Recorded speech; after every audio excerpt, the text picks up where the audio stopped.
Iya. Iya kak. Silakan masuk. Iya kak. Terima kasih ya Iya, kak. Silakan duduk aja kak. Iya kak. Terima kasih kak. Kak Dewi ya. Gimana sih kabarnya Pak? Alhamdulillah baik kak. Suasananya nggak mendukung ya? Hujan nggak Kak? Sempat hujan dan sudah ada hujan ya kak. Bawa mati nggak kayaknya? Alhamdulillah. Berarti memang Kak ini sosok seorang yang memang safety ya, persiapan ya apa-apa ya. Iya kak. Udah sarapan belum Kak? Udah kak. Udah kak. Ya.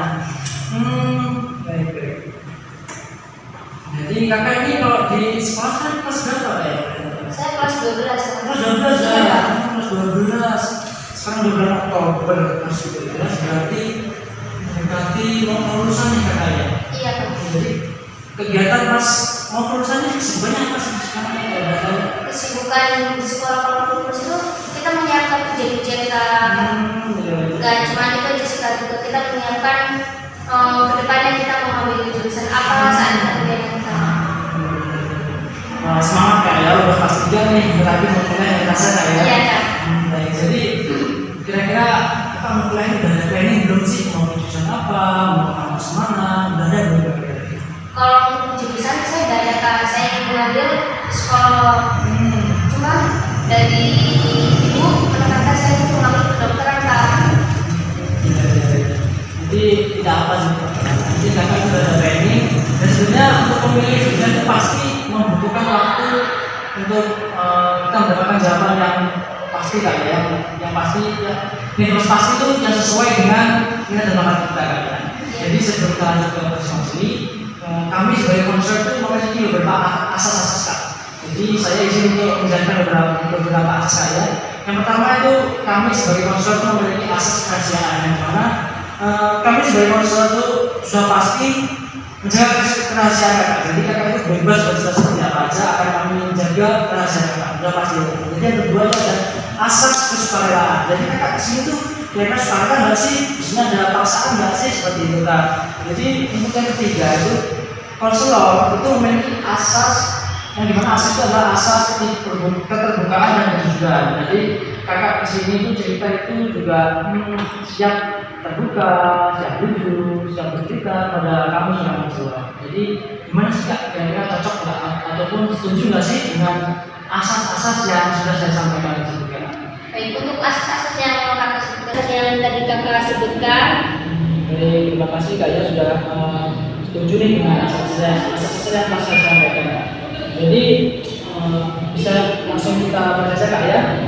Maaf kak, sebenarnya boleh kak ceritakan sedikit nggak tentang masalah apa sih yang buat kakak itu sehingga datang kemari untuk bukan sendiri pada saya kak? Baik, saya bingung. Orang tua saya itu ingin saya masuk ke kedokteran, sedangkan saya memilih ke jurusan psikologika atau komunikasi. Saya takutnya ya kak, kalau saya masuk ke kedokteran saya berhenti di tengah jalan karena saya kan tidak terlalu berminat ke kedokteran itu kak. Jadi gimana kak solusinya? Oh iya. Jadi saya ingin mas lagi ke rumah kakak ya. Jadi kakak ini sepertinya ingin mendapatkan kejelasan kak ya tentang jurusan apa sih yang sesuai dengan minat dan bakat kakak ya. Jadi saya itu akan menggunakan pendekatan kak ya, pendekatan berdasarkan teori analitik kak di sini kak. Saya jelaskan sedikit kak ya. Menurut teori ini kak, pemilihan karir seseorang itu sangat dipengaruhi oleh pengalaman masa kecil dan juga hubungan dengan keluarga kak, terutama dalam hal pemenuhan kebutuhan kasih sayang dan penghargaan. Mohon maaf kak, sebenarnya saya boleh tanya nggak kak, bagaimana sih sedikit flashback ataupun kenangan kakak dengan orang tua di masa lalu? Waktu kecil saya lebih dekat dengan ibu saya kak daripada dengan ayah saya, karena ayah saya itu orangnya itu sibuk, jadi dia jarang di rumah kak. Ayah saya ingin saya itu berprestasi dan sering menekankan pentingnya karir yang pasti dalam kehidupan kak. Kakak ini sudah berarti orang yang hebat banget kak ya, dimana kakak itu mungkin, mohon maaf kak, mungkin dari keluarga yang kurang support, mohon maaf kak ya, tapi kakak itu masih bisa senyum nih, kakak itu masih bisa senyum, masih bisa beraktivitas dengan baik kak ya. Jadi kakak itu sudah hebat karena kakak itu bisa terus berjalan dengan hidup, yang dimana kakak itu terus berjalan walaupun penuh dengan tekanan, tanggung jawab dan pencapaiannya. Jadi menarik sekali sih menurut saya juga. Jadi saya berpikir kayak dalam teori Alimu kayak anak yang memiliki kebutuhan kasih sayang yang tinggi dan senang berinteraksi sosial biasanya itu cocok pada bidang yang berorientasi pada pelayanan sosial atau hubungan sosial. Nah, seperti psikologi yang seperti kata sebelumnya tadi ya, psikologi, pendidikan dan komunikasi. Sementara karir seperti kedokteran juga termasuk bidang sosial sebenarnya, tapi membutuhkan ketertarikan yang kuat pada aspek ilmiah dan medis. Kalau boleh saya tanya, apa sih yang membuat kakak ini minat sekali pada jurusan yang mau tuju, yaitu jurusan psikologi? Karena saya itu orangnya lebih suka mendengarkan curhatan dari teman-teman, terus saya suka memberi semangat kepada orang lain.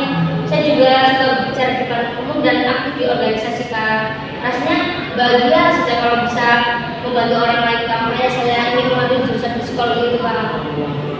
Ya salut sekali, saya kasih aplaus ya.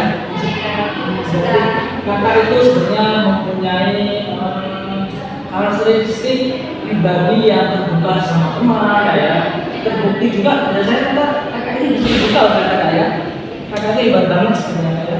Jadi saya kembalikan lagi ke teori Alimu ya. Jadi kakak itu benar-benar memiliki seseorang yang memiliki orientasi sosial yang tinggi.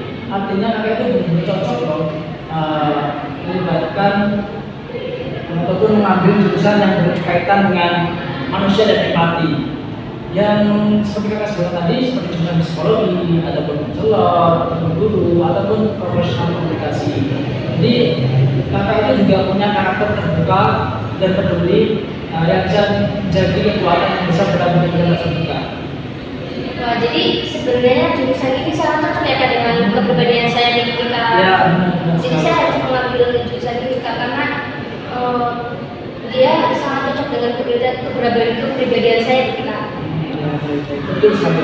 Jadi pilihan kakak itu bukan sekedar beda dari dengan orang tua ya, tapi justru pilihan kakak ini selaras dengan apa yang bakat dari kakak. Seperti yang saya katakan, kakak kan senang mendengarkan teman cerita, curhat. Nah, jadi menurut saya dari cerita kakak tadi, kakak itu cocok dengan kakak di jurusan yang kakak minati, yang dimana kakak itu mengambil psikologi tadi kak.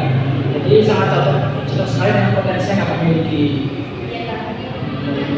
Jadi izin menyimpulkan kak ya dari cerita sedikit yang telah kakak sampaikan tadi. Saya sebagai konselor ini menyimpulkan sedikit dari permasalahan yang kak curahkan pada saya tadi. Untuk yang pertama itu kakak itu sedang menghadapi yang dinamakan dilema antara anak pribadi dan harapan orang tua. Betul sekali. Jadi itu yang pertama. Itu yang kedua, berdasarkan teori Alimu kakak ini memiliki kecenderungan sosial yang sangat kuat. Sangat membantu orang, kemudian memang berkomunikasi dengan orang. Dan yang terakhir, jurusan yang sesuai dengan kepribadian kakak itu antara lain ada beberapa nih kak. Yang pertama itu ada mungkin psikologi bisa, kemudian ada yang mungkin komunikasi, ada pendidikan juga, dan yang terakhir ada mungkin pekerjaan yang menggeluti di bidang sosial. Bagaimana kak? Jadi untuk kesimpulan yang saya berikan, apakah kakak itu setuju nggak sih dengan kesimpulan saya berikan kak? Saya setuju dengan kesimpulan yang Anda berikan. Berarti saya lebih yakin dan paham dengan jurusan yang akan saya pilih saat itu Kak. Jadi seperti itu yang telah kakak pilih ya, langkah penting untuk mengambil diri kakak sendiri dan itulah langkah untuk mengambil sebuah keputusan kak. Jadi bagaimana nih kak untuk minggu depan kira-kira kita bisa nggak sih ketemu lagi untuk membahas bagaimana sih strategi untuk berkomunikasi dengan orang tua. Jadi dan juga mengeksplorasi kampus atau jurusan yang memang benar-benar cocok dengan bakat mereka. Baik kak, bisa kak. Besok saya kami sore bisa kosong. Baik. Jadi kami sore kita bisa ya ketemu lagi untuk ngobrol santai kak ya. Iya kak. Oke, baik, terima kasih Kak Dewi untuk hari ini. Terima kasih untuk keduanya, terima kasih untuk sudah kakak hari ini, dan terima kasih sudah mau bekerja sama dengan saya ya. Baik kak, terima kasih kepada yang sudah membantu saya untuk memecahkan masalah yang saya hadapi saat ini kak. Sama-sama. Sekian ya. untuk materi kali ini